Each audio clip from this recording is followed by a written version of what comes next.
Şimdi başta bunu içten gönlümüzle kınıyoruz. Çünkü bu sadece İsrail'in yani Filistin'e yaptığı bir şey değil. İsrail'in bütün Müslümanlara yaptığı bir zulümdür bu. Bunlar zaten Müslümanlığı hedef olarak görüyor ve bu yaptıkları saldırı hep bütün Müslümanlaradır, hepimizedir. Yani bütün Müslüman kardeşlerin şeyleri bu. Ben tamamıyla katliam olarak değerlendiriyorum. Sonuçta hani orada masum insanlar ölüyor. Bir halk yani zulüm içinde, yani hiçbir batılı ülke yani buna hani Türkiye'de hani sadece sözlü olarak bir şeyler yapmaya çalışıyor. Mısır'da aynı şekilde ama özellikle batılı ülkelerin bu kadar sessiz kalması İsrail gibi bir devleti daha da yani elini güçlü kılıyor diye düşünüyorum. Şimdi müttefikimiz olarak gözüken Amerika var.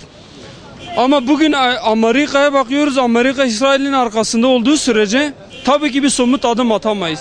Bizim burada asıl baskı yapmamız gereken Amerika diye düşünüyorum. Çünkü hani burada Amerika güçlü bir devlet ve bizi müttefiki olarak gördüğü için bizim onunla daha böyle somut birlikte bir adım atmamız gerekiyor diye düşünüyorum.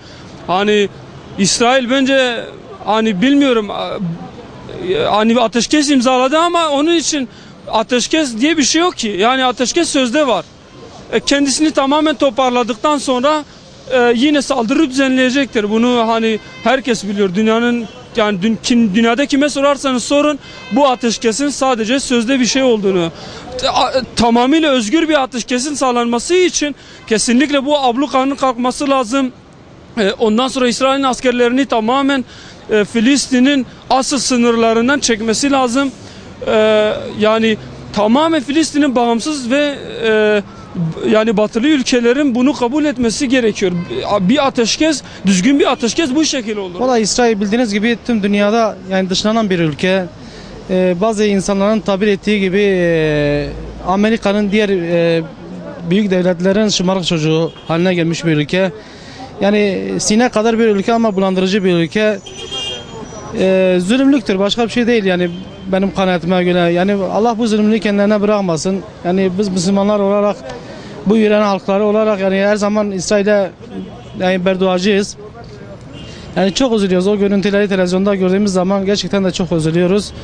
Ama nedense yani yapacak bir şey gelmiyor elde. Yani biz Müslümanlar yani birlik beraberliğimiz olsa inanıyorum ki yani İsrail'in bu saldırılar yani yapamayacak. Çünkü İsrail bu saldırıyı yapıyor, tek başına yapmıyor. Destekçileri vardır yani. Bu en büyük bir destekçisi Amerika'dır, Rusya'dır. Efendime söyleyeyim, bunu kendileri de tüm dünya da biliyor yani. Bunu halk da biliyor, onlar da biliyor.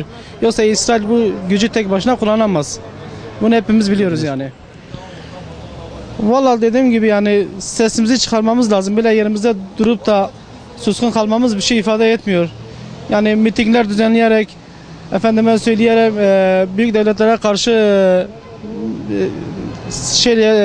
mitingler yaparak biraz sesimizi duyurabiliriz tüm dünyaya. Yani dünyanın Filistin halkının yalnız olmadığını tüm Müslüman halkı olarak göstermemiz lazım yani.